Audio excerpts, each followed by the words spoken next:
ಬೆಳ್ಳಿ ಮುಂದಿನ ಜೀವನ ಹೇಗೆ ಅನ್ನೋದು ನನಗೆ ಯಕ್ಷ ಪ್ರಶ್ನೆ ಆಗಿ ಉಳಿದಿದೆ. ಅವಳ ಜೀವನನ ಸರಿ ಮಾಡೋದಕ್ಕೆ ನನ್ನಿಂದ ಸಾಧ್ಯ. ಪ್ರಶ್ನೆಗೆ ಉತ್ತರ ಹುಡುಕ್ತಾ ಹೊರಟಿದ್ದೀನಿ. ಇದೆಲ್ಲಿಗೆ ತಲುಪುತ್ತೋ ನನಗೂ ಗೊತ್ತಿಲ್ಲ.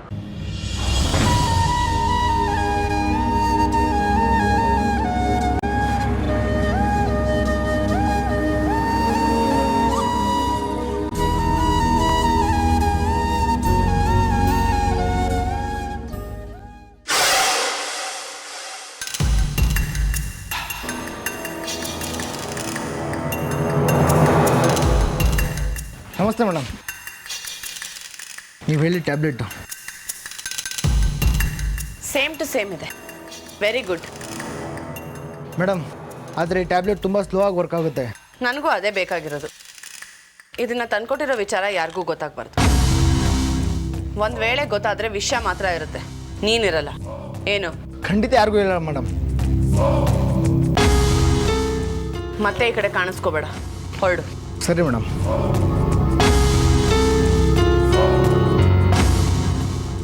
ಚಿಕ್ಕತ್ತೆ, ಹೇಗಿದ್ದೀರಾ? ನಮ್ಮ ಮನೆ ತುಂಬ ಓಡಾಡ್ಕೊಂಡಿದ್ದೆ, ನನಗೆ ಎಷ್ಟು ಬೋರ್ ಆಗುತ್ತೆ. ನೀವು ಪಾಪ ಒಂದೇ ಕಡೆ ಕೂತಿರ್ತೀರ, ನಿಮಗೆ ಎಷ್ಟು ಬೋರ್ ಆಗ್ತಿದೆಯೋ ಏನೋ. ಅದಕ್ಕೆ ನನಗೆ ಗೊತ್ತಿರೋ ಎಲ್ಲ ಫ್ರೆಂಡ್ಸ್ನ ಕಾಂಟ್ಯಾಕ್ಟ್ ಮಾಡಿ ಒಂದು ಒಳ್ಳೆ ಡಾಕ್ಟರ್ನ ಹುಡುಕಿದ್ದೀನಿ. ಅವ್ರ ಹತ್ರ ನಿಮ್ಮನ್ನ ತೋರಿಸಿದ್ರೆ ಆದಷ್ಟು ಬೇಗ ರಿಕವರ್ ಆಗಿ ಮತ್ತೆ ಮೊದಲಿನ ಥರ ಓಡಾಡ್ಕೊಂಡಿರ್ತೀರ.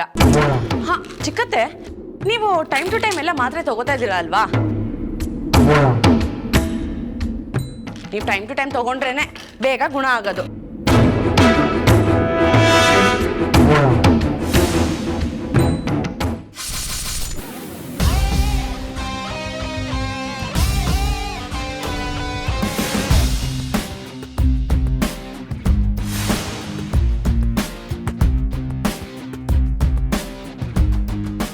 ಚಿಕ್ಕತ್ತೆ, ನೀವೆಷ್ಟು ಸೊರ್ಗೋಗಿದ್ದೀರಾ ನೋಡಿ. ನಿಮ್ಗಂತ ಒಂದು ಒಳ್ಳೆ ಜ್ಯೂಸ್ ಕಳಿಸ್ತೀನಿ, ನೀವೀಗ ಆರಾಮಾಗಿ ರೆಸ್ಟ್ ಮಾಡಿ.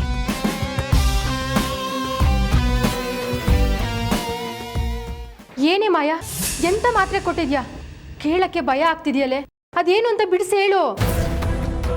ದಡ್ಡಿ, ಯಾಕಿಷ್ಟೊಂದು ಭಯ ಪಡ್ತಿದ್ಯಾ? ನಾನು ಸಿಂಪಲ್ ಆಗಿ ಹೇಳ್ತೀನಿ ಕೇಳು. ರೈತರು ಗಿಡ ಚೆನ್ನಾಗಿರ್ಬೇಕು ಅಂದ್ರೆ ಏನ್ ಮಾಡ್ತಾರೆ? ಈ ಔಷಧಿನ ನೀರಿಗೆ ಮಿಕ್ಸ್ ಮಾಡಿ ಸ್ಪ್ರೇ ಮಾಡ್ತಾರೆ. ಆಗ ಹುಳ ಹುಪ್ಪಟೆ ಯಾವುದು ಬರಲ್ಲ. ಈಗ ನಾನೇನ್ ಮಾಡಿದೆ ಅಂದ್ರೆ, ಚಿಕ್ಕತ್ತೆ ಕೊಡ್ತಿದ್ದ ಮಾತ್ರೆ ಜಾಗಕ್ಕೆ ಈ ಮಾತ್ರೆನ ಬದಲಾಯಿಸಿದೆ. ಒರಿಜಿನಲ್ ಮಾತ್ರೆ ನನ್ನ ಹತ್ರ, ಗಿಡ ಕೊಡಿ ಔಷಧಿ ಮಾತ್ರೆ ಚಿಕ್ಕತ್ತೆ ಹತ್ರ. ಹೇಗೆ, ಸೂಪರ್ ಅಲ್ಲ? ಅದು ಒಂಥರ ವಿಷ ಕಣೆ, ಅದೇನಾದ್ರೂ ಬಾಡಿಗೆ ಸೇರಿದ್ರೆ ಸತ್ತೋಗ್ತಾರೆ.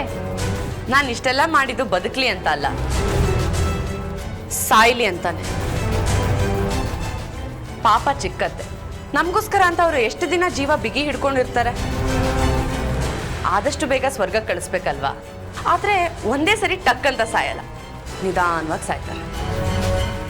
ಅದು ಬಾಡಿ ಒಳಗೆ ಹೋಗ್ತಿದ್ದಾಗೆ ಸ್ವಲ್ಪ ಸ್ವಲ್ಪನೇ ಪ್ರಾಣ ತೆಗಿಯೋಕೆ ಶುರು ಮಾಡುತ್ತೆ. ಡಾಕ್ಟರ್ ಬರ್ತಾರೆ, ಅವ್ರ ಕೈಲಿ ಆದಷ್ಟು ಪ್ರಯತ್ನ ಮಾಡ್ತಾರೆ. ಚಿಕ್ಕತ್ತೆ ಪ್ರಯತ್ನ ಮಾಡಿದ್ರೆ ಬದುಕ್ತಾರೆ, ಇಲ್ಲ ಅಂದ್ರೆ ಸೀದಾ ಮೇಲಕ್ಕೆ ಹೋಗ್ತಾರೆ. ಟ್ಯಾಬ್ಲೆಟ್ ಎಫೆಕ್ಟು ನಾಳೆ ಭಯಂಕರ ಪರಿಣಾಮ ಬೀರುತ್ತೆ, ನೋಡ್ತಿರು. ನಿಮ್ಮ ಮಾವ ಇರಲ್ವೇನೆ? ಅವ್ರಿದ್ದು ಇಷ್ಟೆಲ್ಲ ಮಾಡೋಕ್ಕೆ ನನ್ನನ್ನೇ ದಡ್ಡಿ ಅನ್ಕೊಂಡಿದ್ಯಾ? ರೈಸ್ ಮಿಲ್ ಮೀಟಿಂಗ್ ಇದೆ ಅಂತ ಮಾವ ಬೆಂಗಳೂರಿಗೆ ಹೋಗ್ತಿದ್ದಾರೆ, ವಾಪಸ್ ಬರೋಕ್ಕೆ 2 ದಿನ ಆಗುತ್ತೆ. ಒಟ್ನಲ್ಲಿ ನಿಮ್ಮ ಅತ್ತೆನ ಸಾಯಿಸ್ಬೇಕಂತ ತೀರ್ಮಾನ ಮಾಡಿದ್ಯಾ? ಹೌದು, ಆ ಆರೋಪ ನಿನ್ ಮೇಲೆ ಬರಲ್ವಾ? ಕೊಲೆ ಆರೋಪ ಬರುತ್ತೆ. ಯಾರು ಮಾಡಿದ್ದು ಅಂತ ಕೇಳಿದಾಗ ಬೆಳ್ಳಿನೇ ಅಂತ ನಾವು ಹೇಳೋದು ಬೇಡ. ಅವಳೇ ಊಟ ಮಾಡಿಸಿರೋ ಮಾತ್ರೆ ಕೊಟ್ಟಿರೋ ಆಧಾರಗಳು ಸಿಗತ್ತೆ. ಆಗ ಅವಳು ಈಸಿಯಾಗಿ ಕಂಬಿ ಹಿಂದೆ ಹೋಗ್ತಾಳೆ. ಕೋರ್ಟ್ ಕೂಡ ಅವಳೇ ಆರೋಪಿ ಅಂತ ತೀರ್ಪು ಕೊಡುತ್ತೆ. ಅಲ್ಲಿಗೆ ಬೆಳ್ಳಿ ಜೀವನ ಪೂರ್ತಿಯಾಗಿ ನಾಶ ಮಾಡಿದಾಗುತ್ತೆ. ಮಾಯಾ, ಇದೆಲ್ಲ ಮಾಡೋದು ಸರಿನಾ? ಬೇರೆ ಏನಾದ್ರೂ ದಾರಿ ಇದ್ರೆ ನೋಡ್ಬೇಕಿತ್ತು. ಸರಿನಾ ತಪ್ಪ ಅಂತ ಲೆಕ್ಕ ಹಾಕೊಂಡು ಕೂತ್ಕೊಂಡ್ರೆ ವಯಸ್ಸಾಗಿ ಅಜ್ಜಿ ಆಗೋಗಿರ್ತೀನಿ. ನಾವು ಗೆಲ್ಬೇಕು ಅಂದ್ರೆ ಇನ್ನೊಬ್ರು ಸೋಲ್ಲೇಬೇಕು, ನಾವು ಬದುಕಬೇಕು ಅಂದ್ರೆ ಇನ್ನೊಬ್ರು ಸಾಯ್ಲೇಬೇಕು. ನಾಳೆ ಅದೆರಡು ನಡೆಯುತ್ತೆ.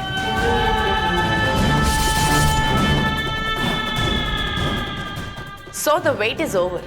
ನಾಳೆ ಯಾರ ಅದೃಷ್ಟ ಹೇಗಿದೆಯೋ ಏನೋ, ನೆನೆಸ್ಕೊಂಡ್ರೆ ನಗು ಬರುತ್ತೆ.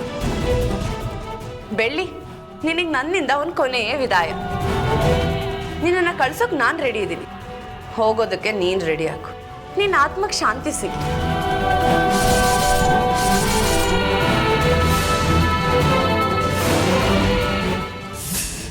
ಚಿಕ್ಕತ್ತೆ, ಬಿಸಿ ಹಾಲು ತಂದಿದ್ದೀನಿ, ಮಾತ್ರೆ ನುಂಗಿ ಹಾಲು ಕುಡಿದ್ರಂತೆ.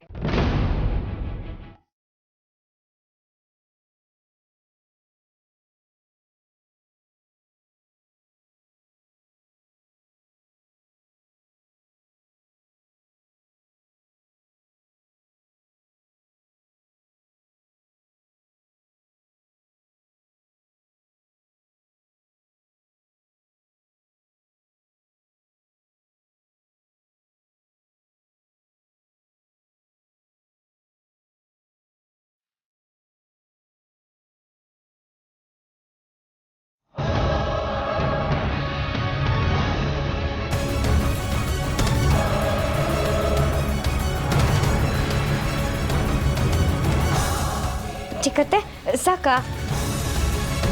ಸರಿ ಆಯಿತು, ನಾನು ಬರ್ತೀನಿ, ನೀವು ಮಲ್ಕೊಳ್ಳಿ.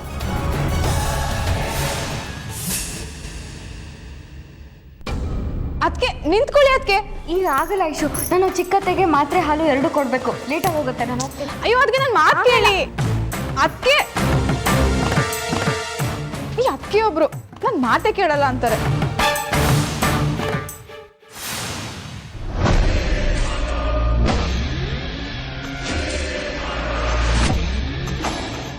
ಲಕ್ಷ್ಮಿ, ಅಮ್ಮ ಬನ್ನಿ ಇಲ್ಲಿ. ಬಂದೆ ಅಮ್ಮ.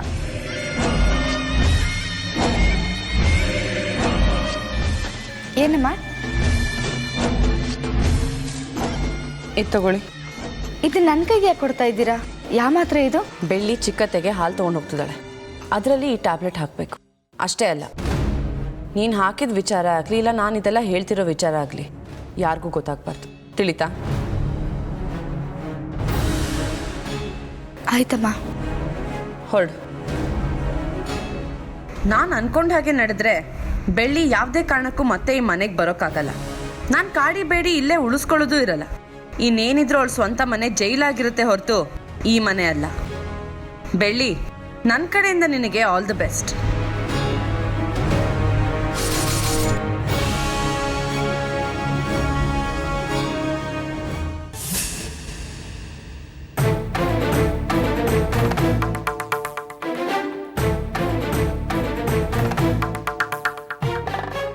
ಅಯ್ಯಯ್ಯೋ, ಅತ್ತಿಗೆ ಹಾಲು ಕೊಡಬೇಕು.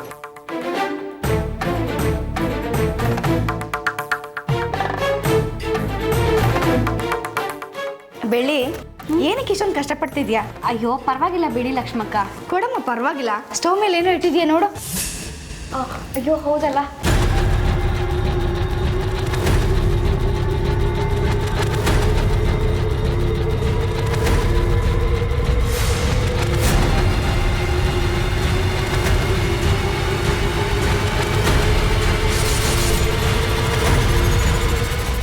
ಚಿಕ್ಕತ್ತೆ, ಬೆಳ್ಳಿ ಈಗ ಹಾಲು ತೊಗೊಂಡು ಬರ್ತಿದ್ದಾಳೆ. ಅವತ್ತು ಮಾವನ ಮುಂದೆ ನಿಮ್ಗೆ ಎಷ್ಟು ಅವಮಾನ ಮಾಡಿದ್ಲು ಅಂತ ನೆನಪಿದೆ ಅಲ್ವಾ? ಅದಕ್ಕೆ ಸರಿಯಾಗಿ ರಿವೆಂಜ್ ತಗೊಳ್ಳಿ, ಅವಳನ್ನ ಮಾತ್ರ ಸುಮ್ಮನೆ ಬಿಡಬೇಡಿ. ಸರಿ, ನೀವು ರೆಸ್ಟ್ ಮಾಡಿ, ನಾನು ಬರ್ತೀನಿ.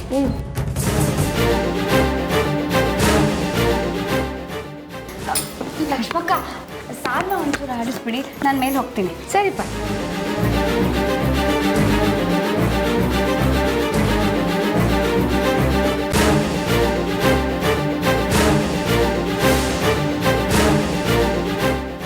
ಚಿಕ್ಕತ್ತೆ, ಒಂದು ನಿಮಿಷ ರೀ, ನಿಮ್ಮ ಮಾತ್ರೆ ಕೊಡ್ತೀನಿ.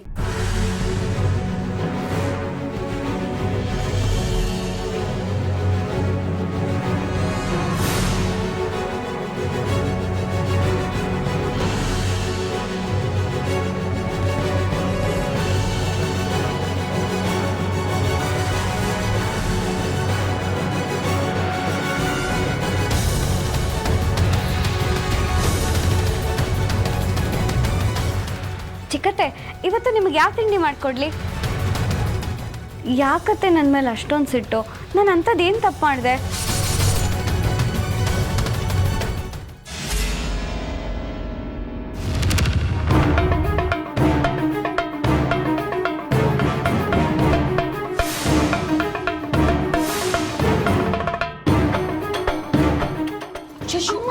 ಬೆಳ್ಳಿ, ನಿಂಗೊಂದು ಸ್ವಲ್ಪನೂ ಬುದ್ಧಿ ಇಲ್ವಾ? ಅವ್ರಿಗೆ ನಿನ್ ಕಂಡ್ರೆ ಆಗಲ್ಲ ಅಂತ ಗೊತ್ತಿರು ಯಾಕೆ ಬಂದು ಬಂದು ಮಾತ್ರೆ ಕೊಡ್ತೀಯಾ? ಅಣ್ಣ ಹೇಳಿದ ಇನ್ನೂ ನಿನ್ ತಲೆಗೆ ಹೋಗ್ಲಿಲ್ವಾ? ಕೆಲ್ಸದವ್ರು ಇದ್ದಾರೆ, ಅವ್ರು ನೋಡ್ಕೋತಾರೆ.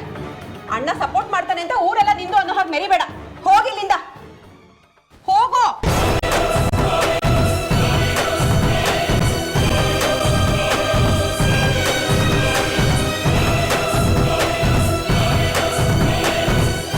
ಚಿಕ್ಕಮ್ಮ, ನಿಮ್ಗೇನಾದ್ರೂ ಬೇಕಾದ್ರೆ ನನ್ನನ್ನು ಕೇಳಿ, ಅವಳು ಯಾಕೆ ಕರೀತೀರಾ?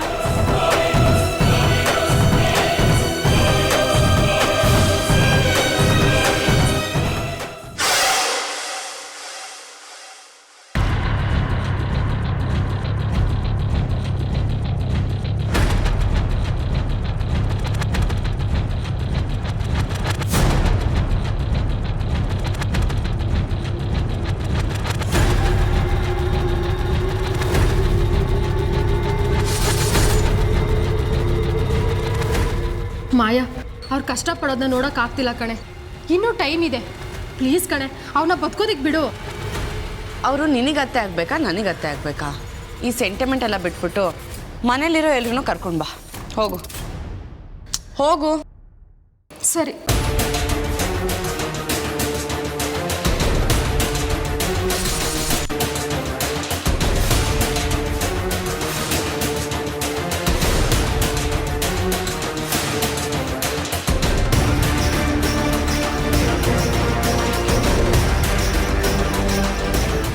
ಅಯ್ಯೋ ಚಿಕ್ಕತ್ತೆ, ಏನಾಯ್ತು ಚಿಕ್ಕತ್ತೆ? ಬಾಯಲ್ಲೆಲ್ಲ ನೋರೇ ಬರ್ತಿದೆ. ನೀರ್ ಬೇಕಾ? ಬೈರಾ ಅತ್ಗೆ ಬೇಗ ಬನ್ನಿ. ಬೈರಾ ಎಲ್ಲಿದ್ದೀರೋ ಬೇಗ ಬನ್ನಿ. ಏನಾಯ್ತು ಭಾವನಾ? ಯಾಕೆ ಹಿಂಗೆ ಕಿರ್ಚ್ಕೊಂತ ಇದೆಯಾ? ಅಲ್ಲಿ ನಿಮ್ ಚಿಕ್ಕಮ್ಮ. ಚಿಕ್ಕಮ್ಮಂಗೆ ಏನಾಯ್ತು? ಬನ್ನಿ. ಚಿಕ್ಕಮ್ಮ ಚಿಕ್ಕಮ್ಮ ಮಾಯಾ, ಚಿಕ್ಕಮ್ಮಂಗೆ ಏನಾಯ್ತು? ನೋಡಿ ಅತ್ಗೆ ಬಾಯಲ್ಲೆಲ್ಲ ನೋರೇ ಬರ್ತಿದೆ. ಅಯ್ಯೋ ಚಿಕ್ಕಮ್ಮ, ಎದ್ದೇಳಿ ಚಿಕ್ಕಮ್ಮ, ಮಾತಾಡಿ. ಇದೆಲ್ಲ ಹೇಗಾಯ್ತು? ಚಿಕ್ಕಮ್ಮ ಕೊನೆಯಲ್ಲಿ ಏನ್ ತಿಂದ್ರು ಅಂತ ಗೊತ್ತಾ? ಕೊನೆಗೆ ಬೆಳ್ಳಿ ತಂದಿರೋ ಹಾಲು ಮತ್ತೆ ಟ್ಯಾಬ್ಲೆಟ್ ತಗೊಂಡ್ರು ಅಷ್ಟೇ. ಅಯ್ಯೋ ದೇವ್ರೆ, ಏನ್ ಮಾಡೋದೀಗ? ಚಿಕ್ಕಮ್ಮ ಟೈಮ್ ಇಲ್ಲ ಅತ್ಗೆ, ಬೇಗ ಬೈರಂಗೆ ಡಾಕ್ಟ್ರಿಗೆ ಕಾಲ್ ಮಾಡಕ್ ಹೇಳಿ. ಬೈರಾ, ಬೇಗ ಡಾಕ್ಟರ್ ಫೋನ್ ಮಾಡು. ಚಿಕ್ಕಮ್ಮ ಚಿಕ್ಕಮ್ಮ ಏನಾಯ್ತು ಚಿಕ್ಕಮ್ಮ? ಚಿಕ್ಕಮ್ಮ ಬೆಳ್ಳಿ.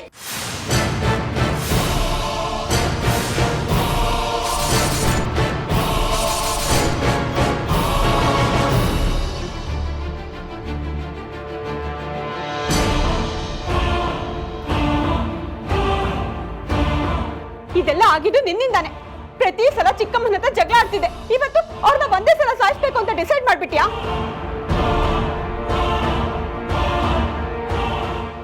ಅಯ್ಯೋ, ನೀವು ಅನ್ಕೊಳ್ಳೋ ಥರ ಏನೂ ಆಗಿಲ್ಲ ಶರ್ಮಿಳಕ್ಕ. ಸುಳ್ಳು ಹೇಳ್ಬೇಡ ಬೆಳ್ಳಿ, ಸುಳ್ಳು ಹೇಳಿದ್ರೆ ಬಾರಿಸ್ಬಿಡ್ತೀನಿ. ಅಯ್ಯೋ ಚಿಕ್ಕಮ್ಮ, ಚಿಕ್ಕಮ್ಮ ಏನಾಯ್ತು ಚಿಕ್ಕಮ್ಮ? ನಿನ್ನ ಕೇಳ್ತಿರೋದು ಬೆಳ್ಳಿ, ನಿಜ ಹೇಳು. ಊಟದಲ್ಲಿ ಏನಾದ್ರು ಬೆರೆಸ್ಕೊಟ್ಯಾ? ಅಯ್ಯೋ, ನಾನು ಯಾಕೆ ಆ ಥರ ಮಾಡಲಿ ಶರ್ಮಿಳಕ್ಕ? ಯಾವಾಗಲೂ ಕೊಡೋ ಥರನೇ ಅವ್ರಿಗೆ ಮಾತ್ರೆ ಹಾಲು ಕೊಟ್ಟೆ ಅಷ್ಟೇ. ಈಗಲ್ಲ, ಡಾಕ್ಟರ್ ಬಂದು ಏನಾಗಿದೆ ಅಂತ ಹೇಳ್ತಾರಲ್ಲ, ಆಗ ನಿನ್ ಬಣ್ಣ ಬಯಲಾಗತ್ತೆ. ನರ್ಕ ನರ್ಕ ತೋರಿಸ್ತೀನಿ ನಿನಗೆ. ನಿಮ್ದೇನು ತಪ್ಪಿಲ್ಲ ಅಂದ್ರೆ ಯಾಕೆ ಭಯ ಪಡ್ತೀರಾ? ನೀವೇನು ತಪ್ಪು ಮಾಡಿಲ್ಲ ಅಂತ ನನಗೆ ಗೊತ್ತು. ಅಯ್ಯೋ ದೇವ್ರೆ, ಹೇಗಾದ್ರೂ ಮಾಡಿ ನಮ್ ಚಿಕ್ಕತ್ತಿನ ಕಾಪಾಡಪ್ಪ. ಚಿಕ್ಕತ್ತೆ, ನಿಮ್ ಕಷ್ಟ ನನ್ನಿಂದ ನೋಡಕ್ ಆಗ್ತಿಲ್ಲ. ಚಿಕ್ಕಮ್ಮ, ನಿಮ್ಗೇನು ಆಗಲ್ಲ. ಇನ್ ಸ್ವಲ್ಪ ಹೊತ್ತು ಡಾಕ್ಟರ್ ಬಂದ್ಬಿಡ್ತಾರೆ. ಚಿಕ್ಕಮ್ಮ ಬನ್ನಿ ಡಾಕ್ಟರ್. ಪೇಷಂಟ್ ಎಲ್ಲಿದ್ದಾರೆ? ಮೇಲ್ಗಡೆ ಇದ್ದಾರೆ. ಚಿಕ್ಕಮ್ಮ ಬನ್ನಿ ಡಾಕ್ಟರ್, ನೋಡಿ. ಯಾಕೇನಾಯ್ತು ಈ ರೀತಿ ಇದ್ದಾರೆ? ಗೊತ್ತಿಲ್ಲ ಡಾಕ್ಟರ್, ನಾನು ಬಂದು ನೋಡಿದಾಗ ಬಾಯಿಂದ ನೊರೆ ಬರ್ತಿತ್ತು. ನೀರು ನೀರು ಅಂತ ಕೇಳ್ತಿದ್ರು. ಸ್ವಲ್ಪ ಚೆಕ್ ಮಾಡ್ಬಿಟ್ಟು ಏನಾಗಿದೆ ಅಂತ ನೋಡಿ ಹೇಳಿ.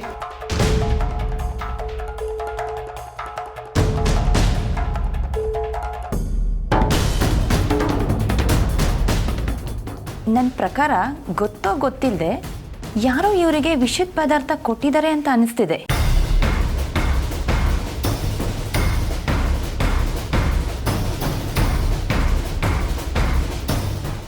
ಇವರೇ ತಗೊಂಡಿದ್ದಾರೆ ಅಂದ್ರೂ ಆಶ್ಚರ್ಯ ಇಲ್ಲ. ಅದೆಲ್ಲ ಹೇಗೆ ಸಾಧ್ಯ ಡಾಕ್ಟರ್? ಚಿಕ್ಕತ್ತೆ ಕೈಕಾಲಾಡ್ಸೋ ಸ್ಥಿತಿಲೇ ಇಲ್ಲ ಅಂದಮೇಲೆ ಅವ್ರಿಗೆ ಯಾರೋ ತಿನ್ಸಿದ್ದಾರೆ ಅಂತ ತಾನೇ ಅರ್ಥ. ನೀವು ಹೇಳೋದು 100ಕ್ಕೆ 100 ಸರಿಯಾಗಿದೆ. ಫೋರ್ಸ್ಫುಲಿ ತಿನ್ನಿಸ್ತಾರೆ ಅಂದರೆ ಅಟೆಂಪ್ಟ್ ಟು ಮರ್ಡರ್ ಕೇಸ್ ಆಗತ್ತೆ.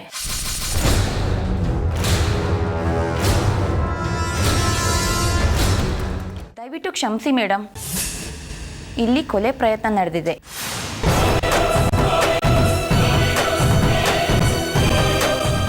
ಅಂದಮೇಲೆ ನಾವು ಇವರಿಗೆ ಟ್ರೀಟ್ಮೆಂಟ್ ಕೊಡೋದಕ್ಕಾಗಲ್ಲ. ನೀವೀಗ ಹೇಳಿದ್ರೆ ಹೇಗೆ ಡಾಕ್ಟರ್? ಪ್ಲೀಸ್ ಅರ್ಥ ಮಾಡ್ಕೊಳ್ಳಿ, ಏನೋ ಟ್ರೀಟ್ಮೆಂಟ್ ಕೊಡಿ ಪ್ಲೀಸ್ ಡಾಕ್ಟರ್, ದಯವಿಟ್ಟು ಹೇಗಾದ್ರೂ ಮಾಡಿ ನಮ್ಮ ಚಿಕ್ಕಮ್ಮನ ಉಳಿಸ್ಕೊಡಿ. ಮೊದಲು ಪೊಲೀಸ್ನವ್ರನ್ನ ಕರೆಸಿ, ಅವರು ಇನ್ಫಾರ್ಮೇಷನ್ ತಗೊಂಡು ಕೇಸ್ ಫೈಲ್ ಮಾಡ್ಕೊಳ್ತಾರೆ. ಅವರು ಟ್ರೀಟ್ಮೆಂಟ್ ಕೊಡಿ ಅಂದರೆ ಮಾತ್ರ ನಾವು ಮುಂದುವರಿಯೋಕ್ಕಾಗೋದು. ನೋಡಿ, ಅವ್ರು ಬಂದು ಇನ್ವೆಸ್ಟಿಗೇಟ್ ಮಾಡಿ ನೀವು ಟ್ರೀಟ್ಮೆಂಟ್ ಕೊಡೋ ಅಷ್ಟರಲ್ಲಿ ಇವ್ರ ಪ್ರಾಣ ಇರುತ್ತಾ? ಸತ್ತೋಗ್ತಾರೆ ಡಾಕ್ಟರ್. ಈಗಲೇ ಹೇಳ್ತಿದ್ದೀನಿ, ಇವ್ರಿಗೆ ಏನಾದ್ರೂ ಆದ್ರೆ ನಾವಂತೂ ಜೀವಂತವಾಗಿರಲ್ಲ. ಮಾಯಾ, ಸಮಾಧಾನ ಮಾಡ್ಕೊ. ಚಿಕ್ಕಮ್ಮಂಗೆ ಏನೂ ಆಗಲ್ಲ. ಪ್ಲೀಸ್ ಡಾಕ್ಟರ್, ನಮ್ಮ ಚಿಕ್ಕಮ್ಮನ ಉಳಿಸ್ಕೊಡಿ ಪ್ಲೀಸ್. ಪ್ರಾಣ ಉಳ್ಸೋಕೋಗಿ ನನ್ನ ಜೈಲಿಗೆ ಹೋಗು ಅಂತೀರಾ? ನಮ್ಮ ಮನೇಲಿ ವಿಷ ಹಾಕುವಂತ ವ್ಯಕ್ತಿ ಯಾರೂ ಇಲ್ಲ ಡಾಕ್ಟರ್. ಮೋಸ್ಟ್ಲಿ ಫುಡ್ ಪಾಯ್ಸನಿಂಗ್ ಆಗಿರ್ಬೇಕು. ನೀವು ಸುಮ್ಮನೆ ಟೆನ್ಷನ್ ತಗೋತಿದ್ದೀರಾ. ಹೌದು ಡಾಕ್ಟರ್, ಆಗಲ್ಲ ಅಂತ ಹೇಳ್ಬೇಡಿ ಪ್ಲೀಸ್. ವಿಷ ಸೇವಿಸಿದ್ರೆ ಮಾತ್ರ ಈ ಥರ ಸಿಂಟಮ್ಸ್ ಬರೋದು. ಇನ್ನೂ ಟೈಮ್ ಇದೆ, ಸುಮ್ಮನೆ ಕಾಯ್ಕೊಂಡು ಕೂರಬೇಡಿ, ಬೇಗ ಪೊಲೀಸ್ನವ್ರನ್ನ ಕರೆಸಿ.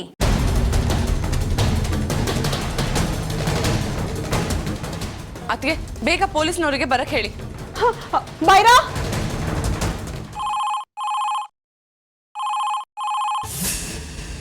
ಹಲೋ ಸರ್, ನಾನು ಜಮೀನ್ದಾರ್ ಮುತ್ತಣ್ಣವ್ರ ತಮ್ಮ ಬೈರ ಮಾತಾಡ್ತಾ ಇದ್ದೀನಿ. ಹೇಳಿ ಬೈರವ್ರೆ. ನಮ್ಮ ಚಿಕ್ಕಮ್ಮ ಪಾಯ್ಸನ್ ತೊಗೊಂಡು ಸೂಸೈಡ್ ಅಟೆಂಪ್ಟ್ ಮಾಡ್ಕೊಂಡಿದ್ದಾರೆ. ಪೊಲೀಸರು ಬರ್ದೆ ಟ್ರೀಟ್ಮೆಂಟ್ ಕೊಡಲ್ಲ ಅಂತ ಡಾಕ್ಟರ್ ಹೇಳ್ತಾ ಇದ್ದಾರೆ. ಆ ಡಾಕ್ಟರ್ ಕೊಡಿ, ಸ್ವಲ್ಪ ನಾನು ಹೇಳ್ತೀನಿ. ತಗೊಳ್ಳಿ ಡಾಕ್ಟರ್, ಇನ್ಸ್ಪೆಕ್ಟರ್ ಲೈನಲ್ಲಿ ಇದ್ದಾರೆ. ಹಲೋ, ಹೇಳಿ ಸರ್. ಡಾಕ್ಟರ್, ನೀವು ಫಸ್ಟ್ ಏಡ್ ಮಾಡಿ ಮುಗಿಸಿ, ನಾ ಅಷ್ಟರಲ್ಲಿ ಬರ್ತೀನಿ ನಾನು. Okay sir. Okay doctor.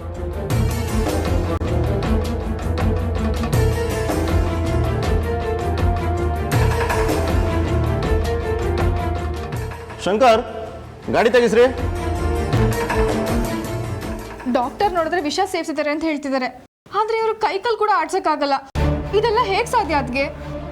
ಗೊತ್ತಿಲ್ಲ ಐಶು, ಬೆಳಗ್ಗೆ ನಾನು ಮಾತ್ರೆ ಕೊಡಕ್ಕೆ ಮುಂಚೆ ಆರಾಮಾಗಿದ್ರು, ಮಾತ್ರೆ ಕೊಟ್ಮೇಲೆ ಹೀಗಾಗಿದೆ. ನನಗೇನು ಅಂತ ಗೊತ್ತಾಗ್ತಿಲ್ಲ.